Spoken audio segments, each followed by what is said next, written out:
Hey friends, thanks for joining me. This is Carly and the Christian Cowboy, episode 3. I'm going to make a confession here. I had the idea of videotaping my reading my own books and putting them up on YouTube almost 2 years ago. Actually, I didn't have the idea. It was my husband's idea. And I didn't want to do it. But I still thought it was a good idea because I didn't know anyone else who was doing it. And when I looked on YouTube, I couldn't find anyone else who was doing it.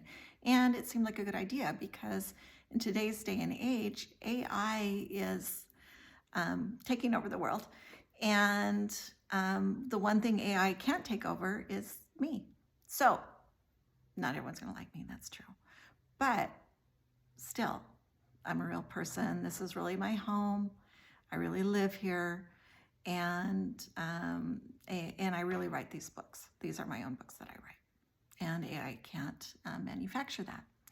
So I belong to a marketing mastermind group with 4 other very talented writers.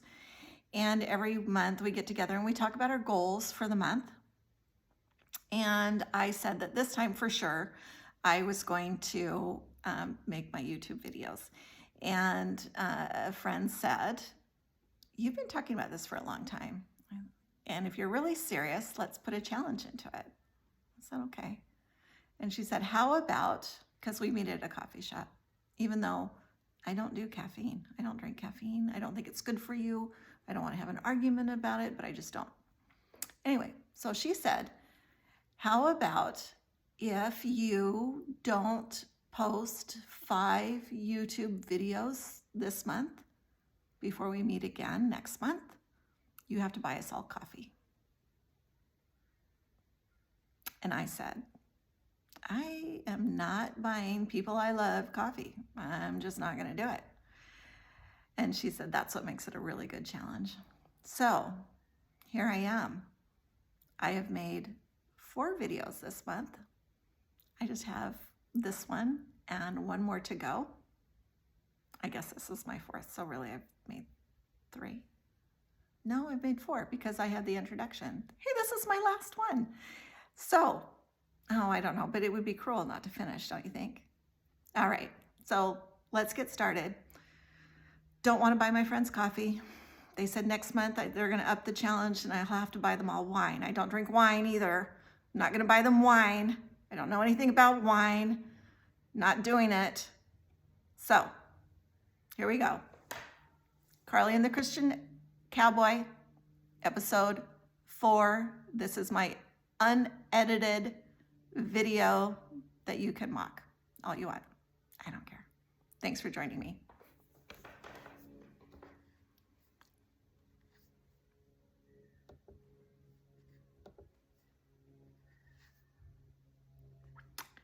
The next day, tired of sitting around and feeling alone, Carly made herself a roasted chicken with stewed tomatoes, green beans from the garden, and a Parmesan cheese sauce, a loaf of homemade bread, and a rhubarb pie.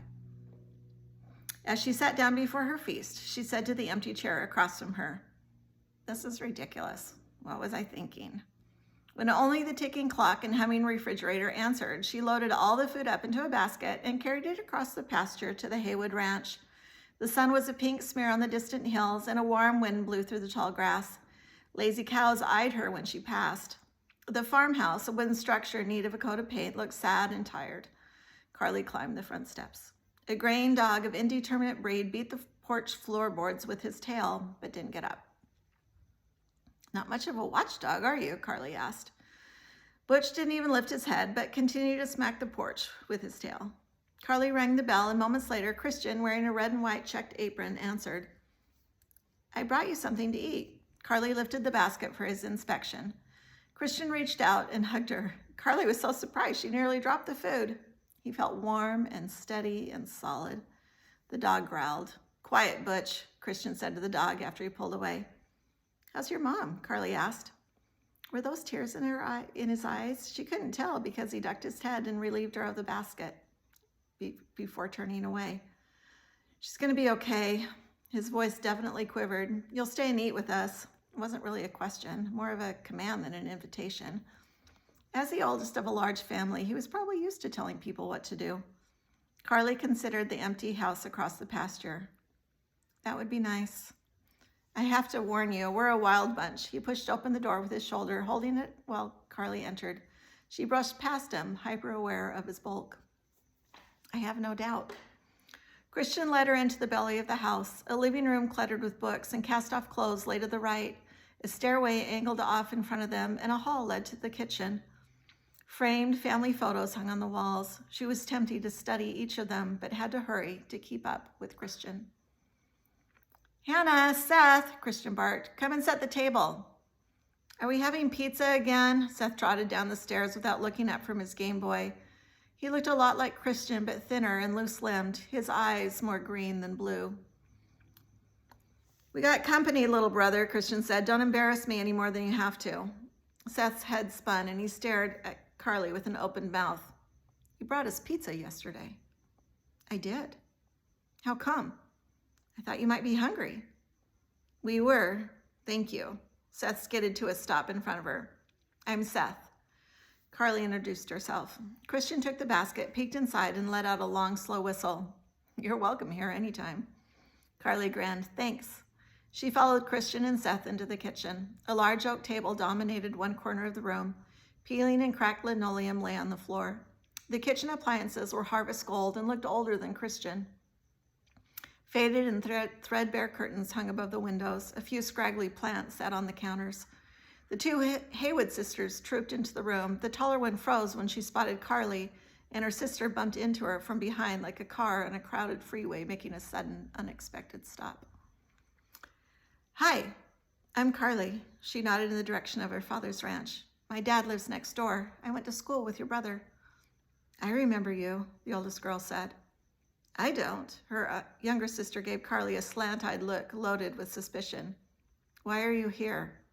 Seth hit his little sister on the back of the head. She retaliated by taking a swing at him. Christian pointed at the oldest girl with his chin and said, This here is Hannah. He nodded at the youngest sister, and that's Eden. He put the basket of food on the table and frowned at his warring siblings. Hey, when someone brings you food, the proper thing to do is say thank you. Since when do you do the proper thing? Hannah demanded. Sit down, Christian grumbled, and hush up. You're all embarrassing me. Carly didn't know if Christian's command included her too, but she took a seat at the table. We say grace, Christian said. That's nice, Carly replied. Seth, it's your turn, Christian said. Remember to pray for Mama. After dinner, everyone helped to do the dishes. Then Hannah pulled out a flask of dice. Is it wrong to play a game when Mama's so sick? Just like Dad, she'd want us to be happy, Christian said. How can you say that? Eden demanded. She's not just like Dad. Mama is nothing like Dad. She darted from the room. Seth moved to go after her. Christian put his hand on his brother's arm. Let her go. She's scared and upset. We all are, Seth said. That doesn't mean she gets to act all. Let it go, Christian said in a low, quiet voice. Hannah poured a handful of dice into her palm and angled away from her brothers to address Carly. You know how to play Farkle? Carly eyed the brightly colored dotted squares. No, she said slowly. Perfect, Hannah said with a grin. It's easy. All you have to do is roll. Even though Hannah demanded a rematch after Carly won all 3 rounds, Christian said, the cows get up pretty early tomorrow. He stood. I'll walk you home. We're seeing Mama tomorrow, right? Seth asked. We'll go as soon as the morning chores are done, Christian promised. Is there anything I can do to help? Carly asked. Yeah, don't roll any more dice around here, Hannah said. That game is all luck, you know, Christian said. Excuse me, Carly said with a tinge of indignation. I beg to differ. You'd be singing a different song if you'd ever lost, Christian said. He led her to the front porch. She had forgotten how close the stars were away from the city lights. They twinkled in the night sky, and the moon shone on her dad's house. I can find my way, you know. I know. Christian shoved his hands into his pockets and matched his pace to hers. Will you be lonely in that big house? He froze. I wasn't inviting myself over, I promise. Carly laughed and bumped her shoulder against his. I didn't think you were, but I'll be all right, thanks.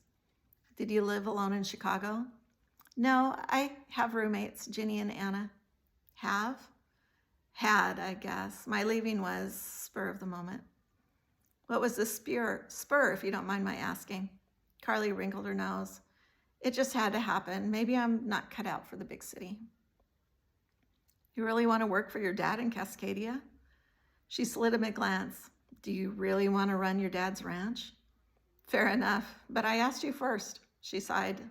I can't do what I want to do. Why not? It's not practical. So? She laughed. That's such a rich person thing to say. He blanched. I'm sorry, that was thoughtless. What do you want to do? He pressed.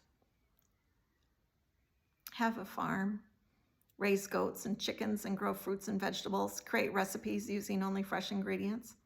He was quiet for a moment. I know just a place where you can do that. No, you don't. I do. I'll take you there tomorrow. Carly snorted. I can't start a garden on your land. Why not? I have land I'm not using. Don't be ridiculous. I promise. I won't even consider it. Carly jogged up the porch step to her father's house. Good night, Christian. Christian rocked back on his heels. Good night.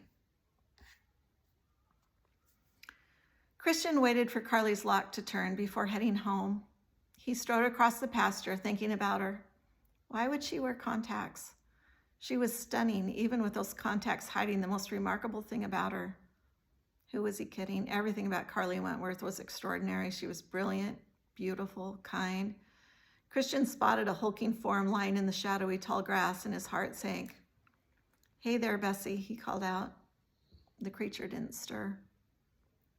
Christian crept forward, and still, the animal didn't move. He knew the cow, a brown and white Hereford, was dead before even reaching it. It lay in a puddle of blood, and its neck and gut had been torn open. Christian pressed his fist into his mouth to keep from gagging. He would enlist Seth to help him clean this up. It would have to be done tonight so as not to attract any more predators and endanger the rest of the herd. Christian glanced around, expecting to find a pack of coyotes or the golden eyes of a mountain lion. He put his hand on his belt where he kept his knife. His gaze snagged on the Wentworth house, and his breath hitched. Should he tell Carly to stay inside? Was it his place to warn her? Without even being aware of having made a decision, he found himself striding back across the pasture. He climbed the steps and rapped on the door. Carly peeked at him through the window before opening up. She wore a white, gazy nightgown. Her hair was loose around her shoulders, her face scrubbed clean of makeup, and she'd taken out her contacts. Christian stared at her mismatched eyes. They were as stunning as he remembered, but they widened in fear. Christian realized he was still holding his knife. Hastily, he tucked it back into his belt. His mountain lion, or maybe a bear, could be coyotes, though. He wasn't sounding coherent. He took a steadying breath. I just wanted to warn you. Make sure you stay inside. Whatever it was, it took down and killed a Hereford. She probably didn't even know what that was. A cow, he said. It's dead, just over there. Her eyes grew even wider. I didn't mean to scare you, but I thought you should know in case you decided to go for a walk or something. She smiled. Thanks. I'll wait for daylight before venturing out. Christian's gaze slid over her before shifting away, embarrassed to be caught staring at her almost see-through gown. That's good. Well, good night. Good night, Christian, and thank you. He nodded before turning away and schlepping off the porch. An idea struck him, even before he reached home. Shortly after dawn, a rapping on the front door woke Carly. She'd been dreaming of the dark, curly-haired children again, and she minded being ripped from their laughter. Stumbling out of bed, she ran a shaky hand through her mussed curls and shot herself a quick glance in the mirror. She fumbled her way down the stairs and through the living room. Flipping back the curtain, she peeked out the window. Christian stood on the porch, cradling an enormous bundle of white fur. Behind him, the sun was just a pink smear hovering over the mountains to the east. Carly pulled open the door. The cold morning air took her breath. The mountain of fur in Christian's arms turned his head to study her with large brown eyes. A puppy? She squeaked. Christian transferred the creature into her arms. I already talked to your dad. He thought it was a good idea. The puppy, warm and wiggly, nestled against Carly's chest. She's a Great Pyrenees, Christian said, his words slurring. One of the few dogs that will successfully take on coyotes. How in the world? Carly studied Christian and noted the exhaustion in his eyes and the tired slump of his shoulders. Did you even sleep last night? Christian ran a hand through his hair. I don't like you staying out here by yourself, but then I remembered Sean Taylor's dog had a litter several weeks ago. This here is the runt. Runt? He was already enormous. Christian seemed embarrassed. If you don't want to keep him, I can take him back. The puppy reached up to lick her chin. Christian grinned. He seems to like you, though. I don't know what to do with a dog, Carly admitted. Don't worry. He'll do more taking care of you than you will of him. He's already house-trained. After you've had some sleep? She asked. He gave her a slow grin. Carly stroked the puppy's soft white fur. I hope you didn't spend all night fetching me a puppy. No, the cow. He shook his head as if trying to rid himself of the memories. Carly put her hand on his arm. You don't have to work so hard, you know. I'll sleep better knowing you have Hank here to keep you company. Carly ran her hand over the dog's head and fondled his floppy ears. Hank? He's not a Hank. What is he then? I'm going to call him Perpignan. Well, that's not very nice, Christian drawled. Perpignan is the city at the base of the Pyrenees Mountains. She gazed at the dog, and the creature looked back at her with eyes full of devotion. I'll call him Perry for short. Well, that's nicer than calling him Pig, I suppose. I'm going to back in town around noon to check on Mama. I can drop you off at the feed store if you'd like to pick up some chow. Carly felt a warm blush of happiness spread through her. That'd be great. And that, friends, is the end of episode 3. Thanks for joining. Hit the like and subscribe button and join us back here. We have 2 more episodes to go.